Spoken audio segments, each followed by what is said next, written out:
Of folcha. Of kola. Nullee nu gurguddisi afaan keenya waliin nu galche waan gaarii dhugaa nu dubbisu waan caalee nu dhiisi. Biyya keenya biyya nagaa nuuf haa taasisu. Waan wallaallee nu beeksisi warra baratee fiixa ba'u nu taasisi warra boru biyya keenyaaf ta'u nu taasisi. Ajaa'iba! Waanuma ajaa'ibaa barsiisaa jira. Hubeenni gaammeen kun.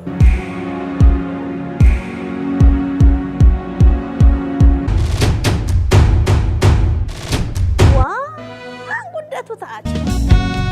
Booddeessuma akka gaarra bihaa beeku ijoolleen. Hanuma qofa dhammoo karraa hojii kana argeera dinqisiifataa jiru. Waa'ee duudhaa Oromoo. Waa'ee safuu Oromoo. Waa'ee Oromummaa. Afaan isaanii akkaataatti eebbisan ajaa'iba. Eessumaa baran akkanatti. Waanuma ajaa'ibaa barsiisaa jira. Hubeenni gaammeen kun dhaloota waan addaa barsiisaa jira. Waan nama ajaa'iba moo gaammee irraa hin bareenaan jedhee.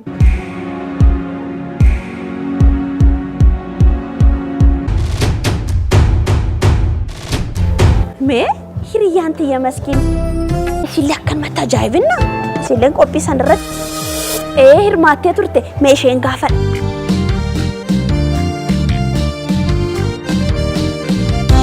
Ajaa'iba maskiin. Garuu eessa turre? Ajaa'iba yeroo ijoolleen eebbistu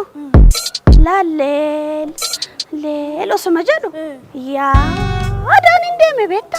Ani waan isaan jedhan eebbisan kanas waanuma tokko quban qabu ati hin dandeessamoo eebbisu.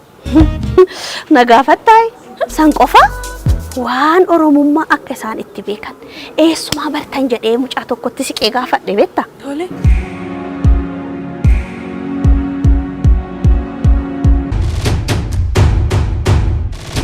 Jirraa bartanii naan jennaan naan jedha. Ana garuu sanatti hin fakkaatu nama isaan leenjisu mana leenjii wayiitu jira malee kana miti.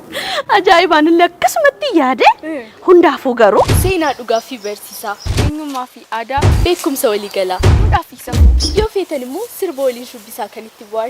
Maatiin hundinuu ijoolleen keessan aadaa duudhaa eenyummaa isaanii beekanii akka guddataniif filannoon keessan chaanaalii OBN gaammee taasifadha.